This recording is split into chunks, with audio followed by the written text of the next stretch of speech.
Sejak manusia pertama kali menatap langit malam yang penuh misteri, pertanyaan tentang akhir segalanya selalu menghantui kesadaran kolektif kita. Kiamat, dalam bayangan kebanyakan orang, dipahami sebagai kehancuran besar, sebagai titik di mana dunia runtuh dan semua yang hidup ditelan gelap. Namun, jauh sebelum agama-agama besar membentuk narasi tentang hari terakhir, para leluhur telah meninggalkan kisah berbeda, lebih halus, lebih simbolis, dan lebih berkaitan dengan perjalanan batin manusia daripada sekadar bencana fisik. Mereka percaya bahwa akhir bukanlah kehancuran, tetapi pintu menuju pemahaman yang lebih dalam tentang siapa diri kita sebenarnya. Ketika kita menyebut kata kiamat, imajinasi kita otomatis memunculkan gemuruh langit yang terbelah, lautan yang meluap, dan bumi yang terbakar dalam amarah kosmik. Namun, para penjaga pengetahuan kuno melihat kiamat sebagai sesuatu yang terjadi perlahan, diam, dan sering tidak kita sadari. Ia bukan peristiwa yang tiba-tiba merenggut semua, melainkan proses panjang saat kesadaran manusia mencapai titik balik. Dalam catatan tua dari berbagai peradaban, kiamat diibaratkan sebagai fajar yang menggantikan malam, bukan kobaran yang memusnahkan kehidupan. Ada isyarat bahwa akhir dunia justru dimulai dari dalam diri manusia. Leluhur kita yang hidup dekat dengan siklus alam dan memahami ritme kosmis, percaya bahwa segala sesuatu bergerak dalam lingkaran. Tidak ada permulaan tanpa akhir, dan tidak ada akhir tanpa kelahiran kembali. Kiamat bagi mereka adalah momen ketika struktur lama runtuh, bukan karena dihancurkan, tetapi karena tidak lagi mampu menampung kesadaran yang sedang tumbuh. Seperti ular yang melepaskan kulit lamanya, dunia pun melepaskan bentuk-bentuk yang tak lagi relevan. Dan di setiap lapisan reruntuhan itu, tersembunyi kesempatan bagi manusia untuk menemukan kebenaran yang selama ini terabaikan. Jika kita mendengar kembali bisikan tua dari para tetua suku, para pendeta murni, dan para penjaga naskah kuno, kita akan menemukan satu pola. Mereka semua percaya bahwa kiamat dimulai ketika manusia mulai lupa pada dirinya sendiri. Bukan lupa pada nama, bukan lupa pada sejarah, tetapi lupa pada cahaya yang menjadi sumber keberadaan. Mereka menggambarkannya sebagai malam panjang ketika manusia hidup tanpa arah, mengejar bayangan, dan kehilangan hubungan dengan esensi ilahi dalam dirinya. Dalam keadaan inilah, dunia tampak seakan menuju kehancuran, padahal sejatinya manusia hanya kehilangan cahaya batinnya. Setiap kali dunia tampak kacau, kita sering bertanya, apakah ini tanda kiamat? Tetapi mungkin pertanyaan yang lebih tepat adalah, apakah ini tanda bahwa kesadaran kita sedang diuji untuk bangkit? Leluhur memahami bahwa kekacauan bukanlah hukuman, melainkan panggilan. Ketika sesuatu yang kita anggap stabil mulai retak, itu bukan pertanda berakhirnya dunia, tetapi berakhirnya ilusi. Dalam retakan itulah cahaya baru bisa masuk, dan melalui cahaya itu, manusia dapat mulai melihat apa yang sebelumnya tersembunyi oleh ketakutan dan ketidaktahuan. Saat kita melangkah memasuki pembahasan yang lebih dalam tentang apa yang sebenarnya terjadi saat kiamat menurut para leluhur, kita perlu melepaskan gambaran yang selama ini mengerung imajinasi kita. Kiamat bukan ledakan besar yang menghancurkan jagat raya, tetapi proses penyelarasan kembali antara manusia dan alam semesta. Ini adalah perjalanan pulang menuju kesadaran yang lebih jernih. Di balik segala kecemasan yang kita rasakan, tersembunyi panggilan halus untuk kembali mengingat sesuatu yang telah lama hilang, bahwa akhir hanyalah awal yang belum kita pahami. Disinilah perjalanan kita dimulai. Dalam naskah-naskah tua yang ditemukan di berbagai penjuru dunia, leluhur menggambarkan kiamat sebagai pergeseran dunia batin. Mereka percaya bahwa alam semesta tidak pernah bergerak tanpa pola, dan manusia adalah bagian dari tarian kosmik yang jauh lebih besar dari yang bisa dipahami pikiran biasa. Di tablet batu Sumeria, pada lembaran lontar Nusantara, hingga catatan rahasia para mistikus Mesir, kiamat selalu digambarkan sebagai perubahan besar dalam frekuensi kesadaran. Bukan bumi yang runtuh, tetapi persepsi manusia yang berubah. Dunia berubah bukan karena dihancurkan, melainkan karena cara manusia memandangnya telah bergeser. Di antara ajaran hermetik yang diwariskan dari zaman ke zaman, terdapat prinsip bahwa yang di atas mencerminkan yang di bawah, dan yang di dalam mencerminkan yang di luar.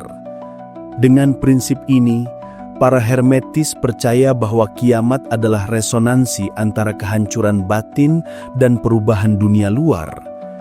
Ketika manusia secara kolektif tenggelam dalam ketakutan, dunia luar menjadi kacau. Ketika manusia kembali pada cahaya, dunia pun pulih. Para leluhur tidak pernah melihat kiamat sebagai ancaman, melainkan sebagai titik di mana kebenaran yang tertutup oleh ilusi akhirnya harus muncul ke permukaan, meski dengan cara mengguncang.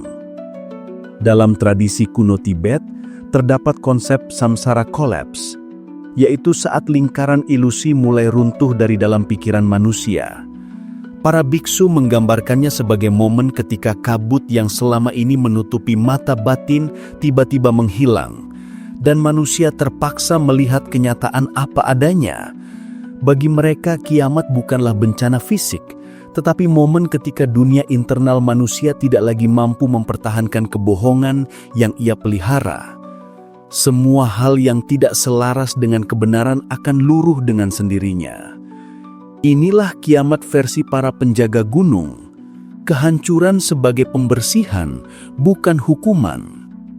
Sementara itu, dalam tradisi pribumi Amerika, terdapat legenda tentang The Great Turning, yaitu sebuah masa ketika manusia harus memilih antara tetap tidur dalam kegelapan atau bangkit menjadi penjaga bumi.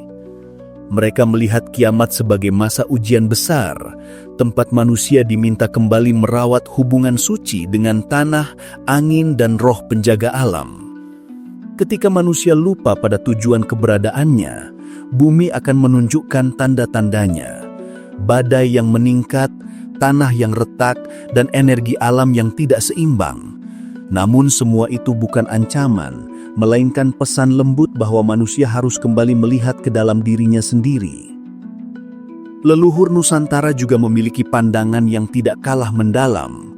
Dalam beberapa ajaran kuno, kiamat digambarkan sebagai sirna ilang kertaning bumi, bukan hilangnya bumi, tetapi hilangnya kejernihan di dalam diri manusia. Ketika manusia terputus dari kebijaksanaan batin, dunia tampak seakan-akan memasuki masa kegelapan. Namun bila ia kembali pada nurani, cahaya alam pun ikut pulih. Ajaran ini menekankan bahwa kiamat adalah transformasi besar, bukan finalitas. Sebagaimana fajar mengikuti malam, begitu pula cahaya kesadaran akan mengikuti kehancuran bentuk-bentuk lama yang sudah tidak layak dipertahankan. Pada akhirnya, hikmah dari segala tradisi kuno ini mengarah pada satu titik. Kiamat terjadi bukan ketika dunia berakhir, tetapi ketika manusia berhenti mengenal dirinya sendiri. Leluhur melihat kiamat sebagai momentum kolektif untuk kembali pada nilai-nilai suci yang terlupakan. Dunia tidak sedang menunggu kehancuran, dunia sedang menunggu manusia untuk bangkit. Setiap getaran perubahan, setiap kekacauan, setiap guncangan, semuanya adalah panggilan menuju kesadaran yang lebih besar. Dan saat kita memahami pandangan ini, kiamat bukan lagi sesuatu yang menakutkan, tetapi bagian dari perjalanan panjang jiwa menuju kebenaran.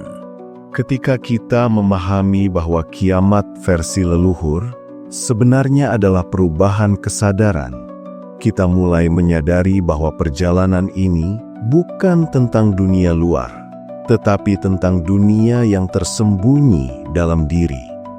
Setiap manusia menyimpan ruang sunyi yang sering terabaikan. Sebuah tempat di mana suara paling jujur dari jiwa berbisik tanpa henti, menunggu untuk didengar. Disinilah kiamat sejati terjadi, pada saat seseorang mulai mempertanyakan siapa dirinya tanpa topeng, tanpa peran, tanpa ilusi. Retakan pertama dalam dunia batin bukanlah tanda kehancuran, melainkan tanda bahwa cahaya mulai mencari jalan masuk. Saat sesuatu di dalam diri kita mulai runtuh, rasanya seakan dunia ikut berguncang. Kita kehilangan arah, kehilangan pegangan, dan bertanya-tanya, apakah kita sedang menuju akhir? Namun, jika dilihat dari kacamata para leluhur, itulah momen transformatif ketika jiwa sedang membersihkan ruangnya. Segala keyakinan lama yang tidak lagi selaras harus dilepaskan. Segala ketakutan yang kita peluk erat harus dibiarkan luruh. Proses ini mungkin menyakitkan, tetapi justru di balik rasa sakit itulah kelahiran baru sedang dipersiapkan. Kiamat batin adalah proses kelahiran kembali dalam bentuk paling murni. Setiap perubahan besar dalam hidup, kehilangan, kegagalan, kesepian, bukanlah kutukan, tetapi undangan. Leluhur kita percaya bahwa ketika sesuatu diambil dari kita, sebenarnya ruang sedang dibuka untuk sesuatu yang lebih sejati. Itulah sebabnya, akhir selalu digambarkan sebagai gerbang, bukan tembok. Ketika jiwa dipaksa melihat dirinya tanpa sandaran, ia menemukan kekuatan yang selama ini tersembunyi. Dalam kerapuhan, kita belajar menerima. Dalam keheningan, kita belajar mendengar. Dan dalam kehancuran, kita menemukan inti diri yang tidak dapat digoyahkan oleh apapun di dunia luar. Pada titik tertentu, setiap manusia akan tiba di fase di mana hidup terasa seperti malam yang panjang tanpa bintang. Inilah yang oleh para mistikus disebut sebagai malam gelap jiwa, momen ketika cahaya tampak hilang dan segala jawaban terasa menjauh. Namun justru dalam kegelapan paling pekat, jiwa menemukan keberaniannya untuk menyalakan cahaya kecil dari dalam. Tindakan sederhana ini memilih untuk tetap menyadari diri meski semuanya tampak runtuh, adalah inti dari transformasi spiritual. Kiamat bukan kehancuran, tetapi keputusan untuk tidak lagi hidup di bawah bayang-bayang ketidakjujuran batin. Seiring kesadaran kita tumbuh, dunia mulai terlihat berbeda. Hal-hal yang dulu menakutkan menjadi pelajaran. Hal-hal yang dulu tampak tidak adil menjadi cermin. Leluhur kita selalu mengajarkan bahwa pencerahan tidak datang dari memerangi dunia, tetapi dari memahami diri kita sendiri. Begitu kita mengenali luka, kita bisa menyembuhkannya. Begitu kita mengenali ilusi, kita bisa melepaskannya.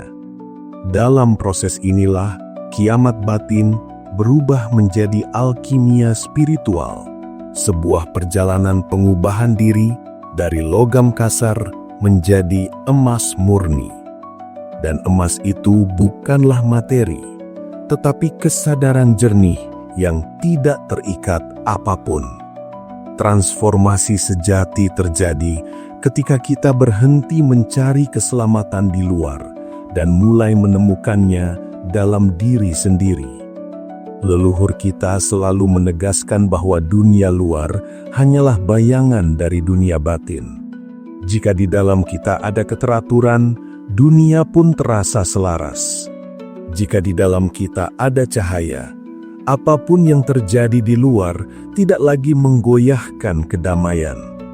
Pada tahap ini, kiamat bukan lagi sesuatu yang kita takuti, tetapi sesuatu yang kita pahami sebagai proses pembersihan yang membawa kita kembali pada diri yang asli.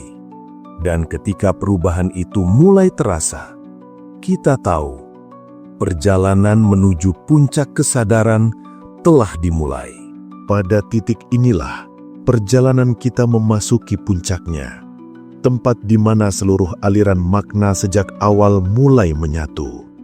Ketika para leluhur berbicara tentang kiamat sebagai perubahan kesadaran, mereka sebenarnya mengarahkan kita menuju momen ketika manusia akhirnya melihat dirinya tanpa kabut apapun. Dalam puncak pemahaman ini, kita menyadari bahwa segala kehancuran batin yang pernah kita alami hanyalah proses penyucian. Apa yang kita anggap sebagai akhir ternyata adalah kembalinya kita pada pusat diri, titik di mana jiwa kembali terhubung dengan sumber cahayanya. Pada tahap tertinggi ini, kita mulai memahami bahwa dunia tidak pernah benar-benar berakhir. Yang berakhir hanyalah cara lama kita memandangnya.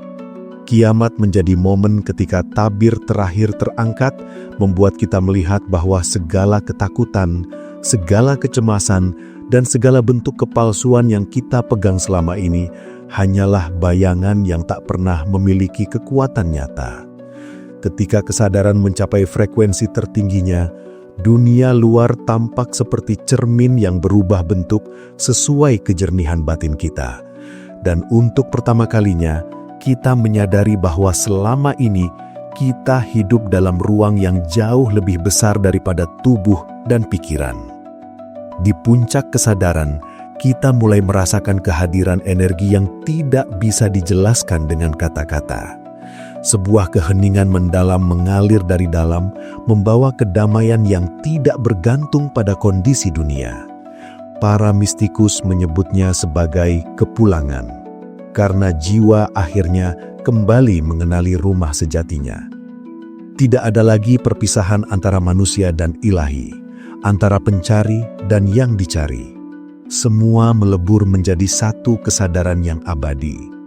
Dalam momen ini, kita mengerti bahwa kiamat bukanlah runtuhnya dunia, tetapi runtuhnya batas yang selama ini membuat kita merasa terpisah dari alam semesta. Ketika batas itu runtuh, cahaya yang selama ini tertutup oleh lapisan ego mulai memancar kembali. Kita mulai melihat dunia bukan sebagai tempat yang harus ditaklukkan, tetapi sebagai saudara yang berbagi napas kehidupan yang sama. Leluhur menggambarkan tahap ini sebagai momen pembukaan mata kedua, mata yang tidak melihat dengan logika, tetapi dengan kebijaksanaan. Inilah titik ketika manusia berhenti menjadi korban peristiwa dan berubah menjadi saksi yang sadar.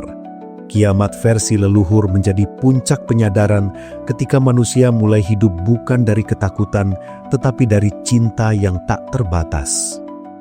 Dari titik kesadaran tertinggi ini, kita mulai memahami pola besar yang selama ini tersembunyi. Kita melihat bahwa hidup selalu bergerak dalam ritme timbal balik, bangkit dan jatuh, terang dan gelap, berlahir dan kematian. Tidak ada satu pun dari itu yang bersifat final. Semua adalah bagian dari tarian kosmik yang terus berputar. Dan ketika kita menerima ritme itu, kita tidak lagi melawan arus kehidupan. Kita mengalir bersamanya dengan tenang, dengan hati yang tidak lagi dikuasai oleh ketakutan akan akhir. Karena pada akhirnya, tidak ada akhir, yang ada hanyalah transformasi tanpa henti. Disinilah kita kembali kepada diri sendiri, namun dengan kesadaran baru. Kita bukan lagi manusia yang terperangkap dalam ketakutan akan kiamat, tetapi jiwa yang memahami bahwa setiap akhir adalah panggilan untuk pulang. Pulang kepada cahaya, kepada kedalaman batin, kepada kebenaran yang tidak pernah berubah meski dunia terus bergerak. Ketika kita mencapai titik ini, kiamat tidak lagi menjadi ancaman, melainkan penyelarasan besar yang mengembalikan kita pada pusat keberadaan. Dan pada akhirnya, kita menyadari satu hal. Kiamat sejati adalah ketika kita akhirnya kembali menemukan diri kita yang paling asli. Ketika seluruh perjalanan ini tiba pada akhirnya, kita menyadari betapa dalamnya pergerakan jiwa manusia. Bahwa apa yang selama ini kita takuti, ternyata hanyalah bayangan yang terbentuk dari ketidakmengertian kita sendiri. Leluhur telah menunjukkan jalan yang lebih halus, bahwa kiamat bukanlah runtuhnya dunia, melainkan runtuhnya ilusi yang membuat kita merasa kecil, terpisah, dan rapuh. Kini, setelah menelusuri setiap lapis makna, kita kembali memandang hidup dengan mata yang berbeda, lebih jernih, lebih tenang, lebih mengenali cahaya yang sejak awal menyala dalam diri.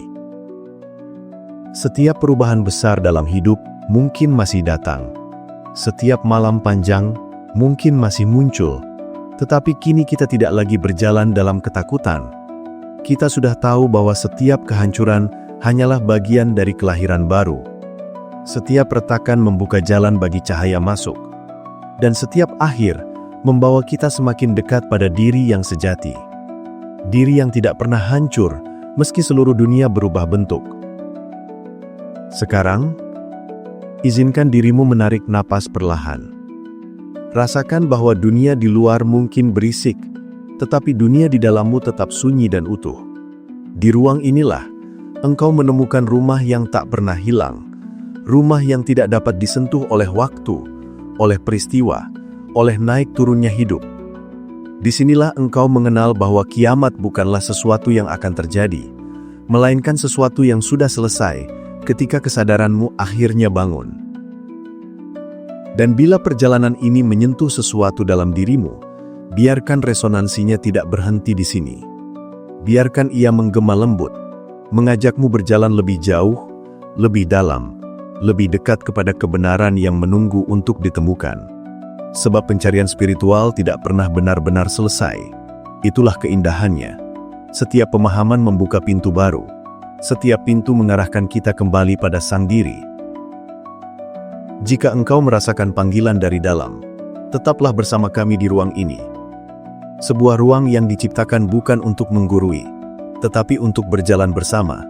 Bukan untuk memberi jawaban, tetapi untuk menyalakan cahaya. Di pustaka spiritual, kita tidak membangun keyakinan baru. Kita hanya membantu mengingat apa yang sudah ada dalam dirimu sejak awal. Sampai jumpa di perjalanan berikutnya. Semoga cahaya batinmu terus menuntun langkahmu.